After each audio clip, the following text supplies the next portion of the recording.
So I just wanted to pause briefly in the middle of explaining kind of this. I've explained it up between 2017 up to 2018, and I just want to talk about one or two things happening currently at the moment to make it up to date. Today's I think it's Monday the 6th of March or the 5th of March, not too sure. But last Monday I got a phone call from a guard, which would have been the 27th of February, and he was asking me about I was apparently supposed to be shouting out of the car up in Ballybrickin at people. It was just the usual someone reporting fake stuff, just trying to kind of like increase the kind of like harassment on me. But this is ongoing. I get these phone calls constantly from Garda about some kind of nonsense, or kind of like, I just wanted to highlight it then. Anyway, but then the day after that then would have been a Tuesday the 28th. I received a letter in the post saying there was no breach in my privacy. I got a summons. I got assaulted there in 2021. A lot of people will know this. There was a summons served on me now after this assault. So I was trying to report that assault. The guards were doing everything in that not to take the assault. The people that had assaulted me, they were basically being used to kind of, we were both being played against each other. They were being played against me. I was being played against them. We know all this. We sorted out with them, being honest with you. Yeah, but after the assault, a detective went and got a summons. The summons was 15 months old. It was out of date. They only last 12 months. It was registered, posted, and this detective was able to go. He knew who had this summons. He was able to go out and get it. Now, he would have known it was legally opened, the letter, but he still got it and he served it on me. This was like not long after I was been assaulted, so it was a veiled kind of threat. So I highlighted it kind of to the superintendent, and I was pushing. It took me a couple of months now to get this complaint taken. And it was eventually taken and it was sent on to GSOC. And a month after the complaint was being looked into, this same detective again tried to contact me again. So I got this letter then Tuesday saying that my privacy hadn't been breached. There was no breach of my privacy. Just wanted to show you. There's the letter there, look. All 2 lines of it. That was their findings of the investigation, right? And it came in this envelope. Look, that's the way the envelope came. And there was after been a squares out of this. It was after been opened and squares out of this, and it was after been put back then into another envelope. I'm not going to show the other envelope because they'll know the writing. And it came from I'll just say it came from Waterford Garda station because they have a certain kind of envelope. So my letter stating my privacy had not been breached had been actually breached. So that'll go to show you like the kind of like corruption and collusion that I'm dealing with. Like, I was given no explanation about how this detective knew who had the summons. I was given no explanation on how he managed to get the summons. Do you know what I mean? No explanation on what he was doing contacting me after a complaint was gone in against him. Like, I was given no explanation on any of these. I want to give an explanation if I can appeal this, because I'm not happy with this decision. They could even post me out the findings, and that letter had to be opened. Like, someone obviously on Waterford Garda station felt the need to open that letter and have a read of it, and they fucked it back into another envelope and sent it on to me. So that's one of the issues. About even the whole getting of the summons, that should have been clarified. Basically, the whole people that assaulted me, kind of, I sorted things out with them. They were being played against me, I was being played against them. They were encouraged kind of afterwards to come down around by a member of Sinn Féin, being honest with you, and kind of like, they were needlessly kind of harassing me, and kind of, it was kind of vice versa then, being honest with you, from there on in, but it's sorted in the meantime. And like, there was no clarity about how this detective, like, he did break my GDPR rights. He went and got a summons that was registered, posted. This was because I was said in court, the judge commented like, why are you bringing him to court? Because I think it was like 15 months after, like, the judge knew that the guard would have known that he was wasting the court's time, and he said it needed to be looked into. It was for a driving offence or something stupid anyway, but all it was a veiled attempt. It was shortly after I'd been assaulted, and it was to let me know that they were swapping information, and I was led to believe it was somebody else that swapped the summons. But it was actually somebody out in Greenfields out by Kilcone that swapped the summons. That's where the summons came from, Greenfields. And obviously I wasn't living there or anything, but they had the summons. As I said, summons was out of date. We all know it was served on me. And the Garda now get to cover up their actions. I don't even get an explanation, don't get a chance to appeal, and they opened the letter and breached my privacy again, explaining that there was no breach of privacy. Then on Thursday, the 4th of March, there was another incident happened. I was dropping my mother-in-law up to the post office on Barrack Street. I had my wife in the car. My 5-month-old daughter was in the back of the car with me. I drove up, as many know, and we followed around by a certain kind of like family in Waterford, because they deem me to be bringing attention to something that they're trying to suppress for they have been suppressing for decades, if I'm being honest with you. As we all know this, a lot of you will know even what I'm talking about. And this person's been following me around, so I pulled in to let my mother-in-law go into the post office, and he came in, swerved around, done a big kind of elaborate U-turn, kind of like got out of his car, walked past the front of my car, started shouting abuse at me sitting in the car. He didn't see my wife sitting in the back or a child.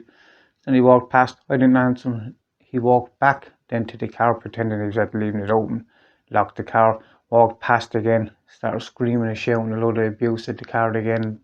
I had this person who threatened me a couple of weeks ago, saying they're going to have me shot over highlighting certain issues. And then a third time, he came back again about 10 seconds later, and he went back over to his car, pretending, obviously trying to provoke me, trying to pretend that his car was opened or closed, and like walked past again, screaming and shouting his usual threats. So he wound himself up because I wasn't answering. So then he approached my car. He was about, say, 10 metres away from the car. He approached my car, walked up. CCTV footage around the area, I'd imagine, would show this.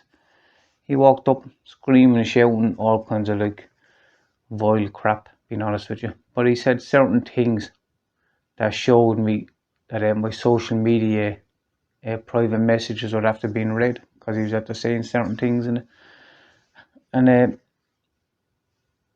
And basically it was just a kind of back and forth slagging match. He came up and he tried to handle my door, basically. And my wife and my child was in the back of the car. And obviously I've gone to the guards. I've given statements, so we'll see how they'll take it, but I'll keep you updated. But he also thrown out then some other private kind of, how can I say this? There was private messages between myself and somebody else. I'm not going to get into the details. It's regarding another issue. But he was able to throw this into the conversation, trying to provoke me. And it basically just shows that my messages on Facebook were being read, because he basically dropped himself and his family in it. Like, I spoke recently on Facebook about being followed around by these clowns. I think I even put up a post a while ago. I'd been followed around by a Jeep. Well, I found out afterwards that Jeep was actually the brother of this clown. So they definitely have a motive to try and provoke me and prevent what I'm saying. And the more I start explaining this, if you notice, it's slowly going through it in the timeline, the more they don't want me to.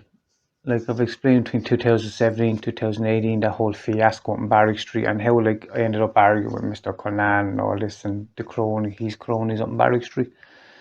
And that's where Sinn Féin came into this. It's not me starting on Sinn Féin. It was Mr. Conan who ran back to Sinn Féin. They don't want to know this. My wife was on the last video disputing, basically saying or implying that it was a fake profile, when it was 100% not a fake profile, but he's just had to been caught lying. It's as simple as that.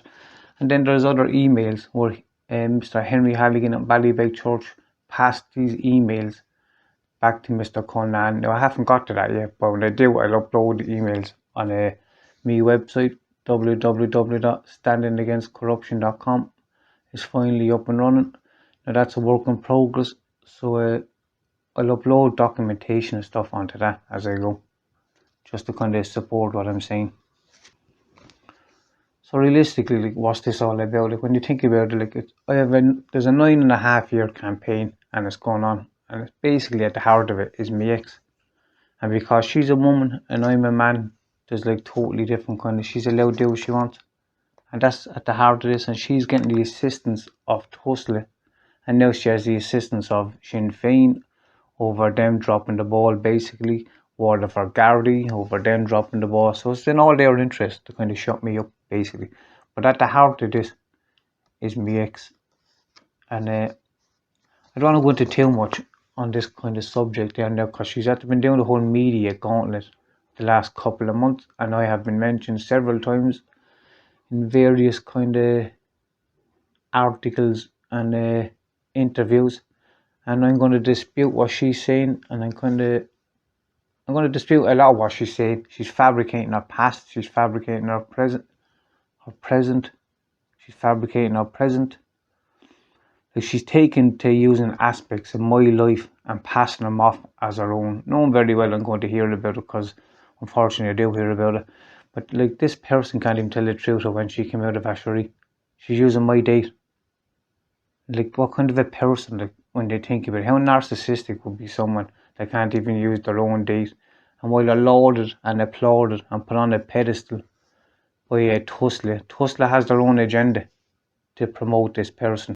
You can go back and you can read about how crazy, like, some of the allegations that I said about this person, who's behind this person, basically advising her on what to do. And I really have an issue with one of the podcasts there where she appeared on the Two Johnnies down in Cork. And basically, I got an underhanded apology from the Two Johnnies down in Cork. It was a private email sent to me where she got 5 months of taking my fucking character, which was spreading all other platforms and all this, and I think they might have took out like 50 seconds or something like that, or something stupid. She basically got the lies from this woman between her articles and her numerous interviews.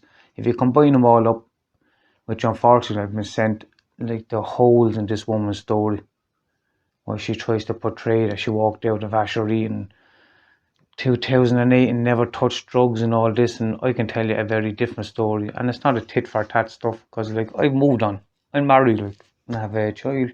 This person's whole life will be dictated on destroying my life, and I've seen this in action when I was with her.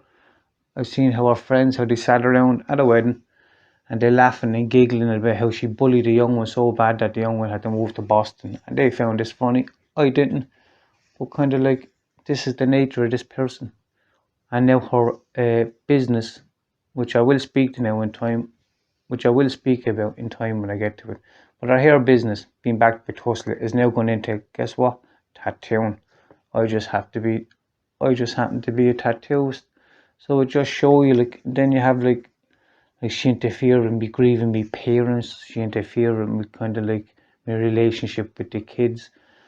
She tried to like destroy my relationship with my wife. She sent safety orders to me, like, in-laws. Like, I could go on. She broke multiple court orders. All of this she skipped over on these interviews.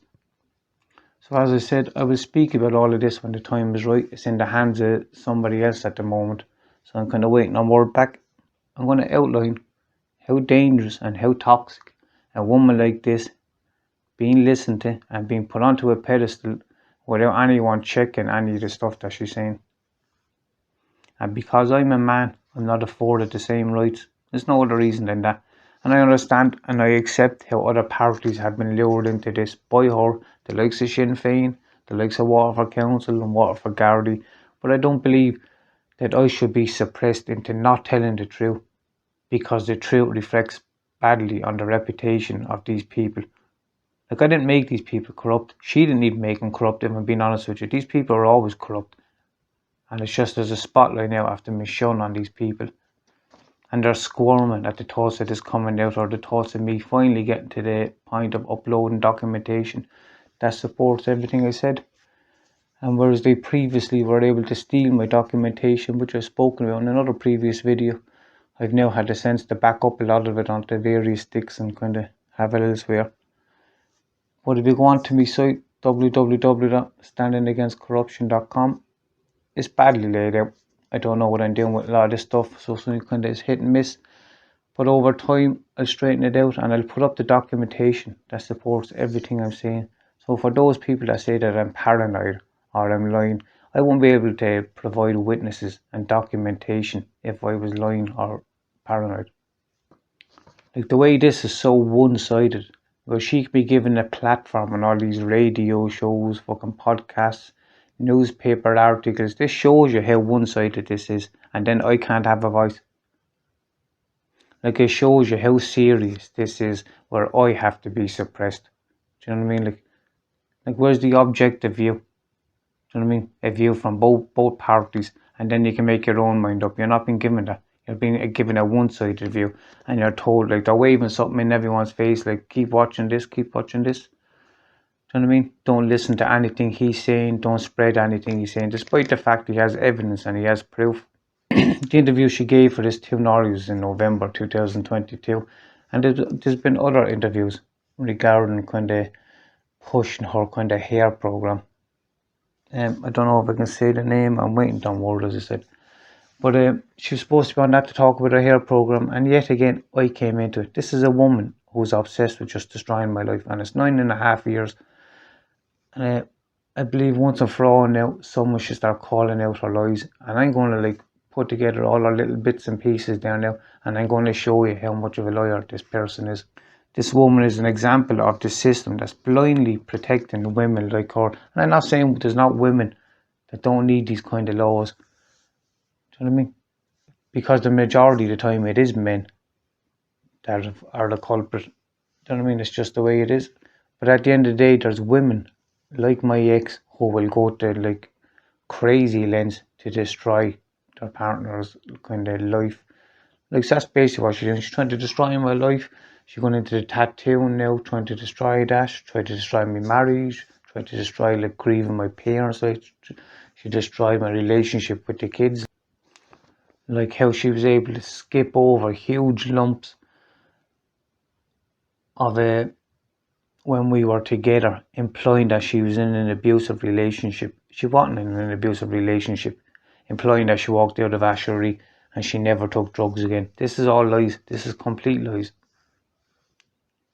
She wasn't even around to be in an abusive relationship, and people out in Tranmore will know that. She left at 9:15 in the morning to do hair, and she came back at 9 at night. And whereas she can say on podcasts that she was told to give up doing hair for 2 years because it was linking her to drug dealing, this also was lies. She was told to give up hair for 2 years as she was people pleasing too much.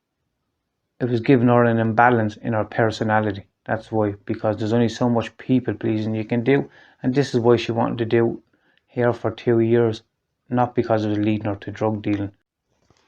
Like, to have such a narcissistic, dangerous person being given a platform and the backing to tussle it, like, this should be an issue. This is a person that she can't even tell the truth, as I said previously, on the date that she walked out of rehab, instead using a date that's symbolic to me and my family. Like, she's done this numerous times with multiple kind of stuff, and I'm going to call it out there now once and for all. She's using aspects of my past to glorify her own story. Not only does that, she's like lying blatantly about her own story, like, on so many cases. And because she's capable of lying the way she does, no one calls her out. And if you like push, if you notice in any of these interviews, if she's pushed hard enough on something that she might trip up, she'll pretend to start crying. This was all done in court so that they move away from the subject. And every time she tells this story, it gets better and better each time. It gets more cleaned up so that she doesn't trip over herself. But as I said, for the last couple of months, she's been doing the whole media gauntlet. So, to be honest with you, I just left her off and just see what she's saying. And sure enough, whereas I don't have any kind of platform, like, I have to make these videos which I'm not comfortable with, as many will know. But like, she has the support of Dublin Council, Waterford Council, Sinn Féin, fucking Tussle, this High crowd which she's still involved in. Do you know what I mean? Promoting this hair program that she's pushing. And there's so much I could even say about that, and about like who's backing that, and like who's on the board. But as I said, I'll address all that further down the road. So I have to try and like video document every day now incidents, basically, and kind of like just to give a kind of assessment of the way things have gotten, and the way like someone like her can destroy someone's life with the backing then of Tussle. And the person that's backing her in Tussle, I've claimed so many like serious issues around this person, and they won't pull the paperwork just to see if I'm lying or if I'm telling the truth. And the reason that they done that, they pulled that paperwork already, and they've seen that I'm telling the truth. Hence the reason there's a drive to constantly push me out. Like if you look at their harassment from this person since what, 2014, so you're going on to 9 years, 9.5 years, the harassment from this person. I brought her to court in 2015. I had no other contact with her, despite her trying to destroy my wedding, destroy my relationship with my in-laws, destroy the relationship with my wife. She's on podcast in 2022 talking about her ex Lily's father from Waterford. Like I didn't give permission for my past to be spoken about on the podcast, where she can lie and further her own kind of past and put her own little spin on it. She was far from in an abused relationship, and I promise you that. And I wasn't because I was a great partner. She just wasn't there. It's as simple as she honestly, hand on my heart, she was not there. She would be gone from 9 in the morning to 9 in the evening. And this went on kind of most weeks, every week. And she would go to Dublin then on the weekends, and she would come down back from Dublin. And we would both kind of engage in taking drugs. And the drugs came down from Dublin. And it's not just her taking drugs, we were both taking drugs. Except I only found out that money was owed for heroin when people from Dublin started ringing me. And this was in 2014. So this blows her bullshit claims that she was clean of drugs since 2008 walking out of rehab. So I've reached the point of listening to her lies and kind of it's the final straw. I've had numerous articles and interviews regarding her and I've listened to them all, and the lies out of this person, it's just insane. And a lot of the stuff she does, people they think no one could do the kind of stuff that she does, but she does. This woman is only concerned with destroying my life and kind of making herself the centre of attention, which is the real reason, as I said, that she was told not to do hair for 2 years, because it was creating an imbalance in her personalities with her people pleasing. And now you have it again. And I think it's time somebody once and for all called out her kind of misleading people, fabricating her past, how she seems to have an agenda with kind of destroying her ex's life. As I said, if that was a man doing that to a woman, he'd get 10 years in prison and there'd be no questions asked, do you know what I mean? But because it's a woman doing it to the man and she has the back in the tussle and all these other clowns that she kind of roped in, do you know what I mean? She's left to do what she wants. And as for that Two Norleys podcast, which caused me to find all the media and articles basically that she was after interviewing, I don't have RTE, I don't have TV3, which she's appeared on, I don't have the two fucking Norleys podcast, I don't have any other podcast or any other interviews. You can go and check all these out if you want, or our newspaper articles. And if you combine them all, you see how she's trying to clean up her story. And I'm not trying to clean up my story. If there's one thing that happened on, I've been too honest. Do you know what I mean? But I don't seek any validation like she does. To have that Two Norleys podcast, right? They're talking about recovery and development and mindfulness. Where was your mindfulness? When she was on your podcast, destroying someone's character, potentially affecting their development and their mental health. Do you know what I mean? She's supposed to be on to talk about her hair program. She's on the yoke cutting the back off her ex, giving a one-sided narrative which is completely untrue. And I don't accept your under-the-counter apology. And I'm telling you that now. And as I said, it's in the hands of someone else. But I'm going to address all her lies, because they need to be combined and she needs to be called out and shown to be the liar that she is. So I just wanted to address that. So my next video, I brought up the whole fiasco in Barrack Street between 2017 and 2018, which was the neighbours on Barrack Street who she had contact with. Also, they were the cronies of Mr. Culnan, and this is how my issue with Culnan started, and his friend request that he sent to my wife, which they're now saying came from a fake profile, which 100% is just another blatant lie. So my next video, I'll just take it from 2018 to 2019, because there's a lot of crazy stuff. And as I said, I need to start documenting all this now through video documents. And if anyone, if Sinn Féin, Waterford Council, Waterford Garda, Tussle, if anyone tries to reach out and try to resolve this in any effort, I'll say it. I give credit where credit is due. It's not just me having to go at these kind of organisations. I have documented proof, and they won't accept it. because they know what I'm going to offer will lead to an investigation. So by just not accepting it, they don't have to investigate. And as I said, regarding me ex and doing our media gauntlet of all our kind of attempts to fabricate our past and clean up our image and kind of like, and this is all being pushed by Tusla. Like, that's crazy. And I think once and for all, they're now at 9.5 years of this woman's campaign and terror to destroy someone's life. Someone needs to call this person out once and for all. And the lack of oversight by the Two Norries podcast, I think, should be a warning to other podcasts about having guests on who are on it for the wrong reasons. You're on it to talk about one thing and you talk about another thing. Do you know what I mean? I think even the host romanticising about how good drugs were in the 90s, I think like it's a bad kind of image to send out. For an ex-addict to be listening to that, and he'd be thinking to himself then, if they're going on about how good drugs were in the 90s and kind of like, they're not the same, like complacency would set in and kind of they would go off and end up taking drugs again. That's what would happen. Like you wouldn't tell an alcoholic, you wouldn't describe the taste of a pint to an alcoholic. Do you know what I mean? And how you miss and how good it was back then. Do you know what I mean? And the reason you wouldn't do that because it might trigger his addiction. So I find like the lack of oversight in general with the Two Norries podcast an issue. And as I said, it's in the hands of somebody else. So I will address all that and I'm going to address her lies. So I'm just going to leave that there for now. It's just something I wanted to address. And I'll get back to me timeline and telling me story. And as I said, I'll start uploading documentation onto www.standingagainstcorruption.com. Thanks.